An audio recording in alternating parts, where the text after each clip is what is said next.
I think we can consider this an indirect sequel to a video I recently made talking about the fact that Jewish people so often are known for being good at managing money.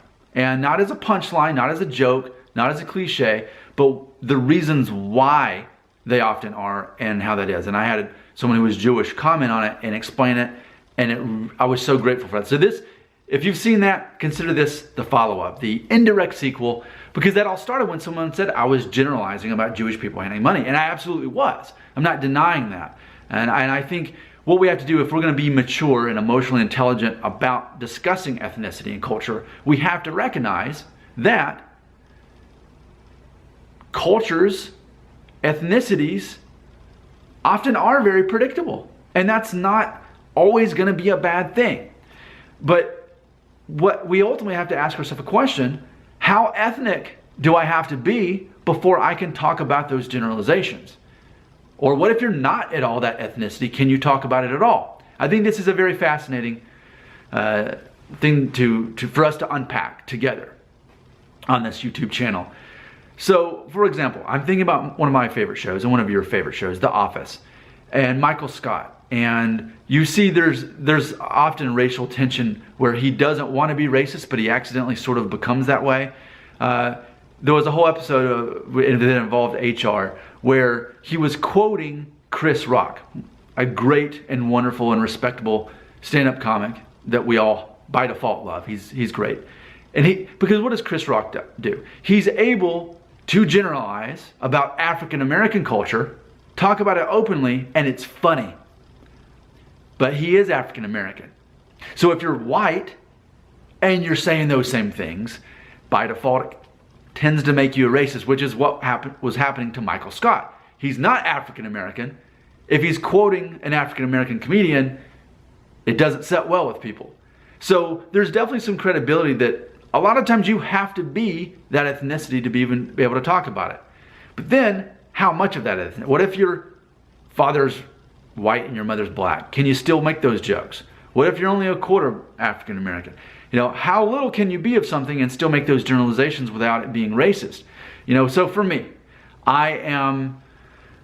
so what? My great-grandmother was Sephardic Jewish. She died when my grandfather was only 8 years old. Okay?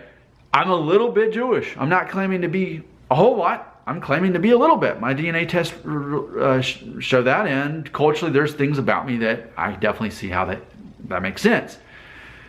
But is it wrong for me to generalize that Jewish people are often really good at managing money, at being producers, at being bankers, at financing things, at directing things, at being behind the scenes and really setting up the stage for these things?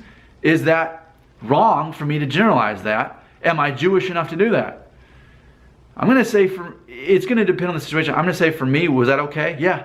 Yeah. And even then, it wasn't even a matter of how much Jewish I am or I'm not. We were discussing in that follow-up video why it is that Jewish people were forced to manage money. And someone who commented said, well, it's because they were always on the move. That was one of the reasons. They couldn't just hang out and save their money. They were having to they had to save their money. They couldn't spend it like people in the country that they were hanging out in before they had to go to the next place. So it's very interesting. But I think it's always going to be a question. I was watching a video, a Nerd Writer is one of my favorite YouTubers, and he was talking about, now I know that Louis C.K. is now known for you know, Scandal and all that, but it was a video made about a year or so ago talking about how great comics, something that makes them great is they serve as the moral police. And he was talking about how Louis C.K. does that. And so often comics are able to do that and kind of test out certain things as they discuss ethnicity. And they can talk in complete stereotypes about their own ethnicity, and it's funny. But again, someone of a different ethnicity couldn't do that same thing because then that's seen as racist. So it is interesting. It's like this. Here's another thing, and I saw this on a College Humor video. They had a thing talking about how little of an ethnicity can you be and still speak in that accent. Like, for example, I spent 2 summers in Thailand. And while I was in one of those summers, I also went to Korea. And on one of my other videos on my other channel, I was talking about how I was an English teacher surrounded by my Korean male students. And they obviously spoke in broken English because they were Korean. And the whole purpose there, as basically their camp instructor, was to teach them English on a conversational level. So if I were to tell stories about that, and I were to tell certain things they said, I would say it in a broken Korean English accent, because that was reality. Now, I'm not Korean, I'm not Asian, unless you count the fact that I'm Central American by like 23%, and that's a distant cousin of Asian, but that's what I believe. Either way, I'm not claiming to be Asian, all right? But is that racist for me to do my impression, as long as it's not mocking of them speaking to me? I don't think so. I think it would take away from the story if I acted like they had a perfect English accent. That would take away from the whole fact of why I was there. But it's a complex thing. It's not an easy answer. And I think ultimately the answer to our question, how ethnic do you have to be to speak in generalizations? I think it really comes down to how you, the free market, determine that it is, whether or not it becomes racist. I still don't think it's racist to generalize that Jewish people are really good at handling money. And there's something that I aspire to learn more about that model and how that goes. I think it has to do too with whether it's a negative or a positive thing. Being able to manage money is a very respectable thing. Now, it's one thing if I said, hey, all Jewish people are great at handling money. Anytime you use the word all or every or no or none, that's always a foolish thing in my opinion. I just said always, didn't I? But to realize this generalization, if 80% of the time it's true, if 65% of the time it's true, and there's something we can learn from this, I want to say why. Why are they good at managing money? And that's what we did in another video. How ethnic do you have to be to make generalizations? That's a tricky question. It's ultimately, I think, what you can get away with as long as you are saying it in a respectful way, especially in an admirable way.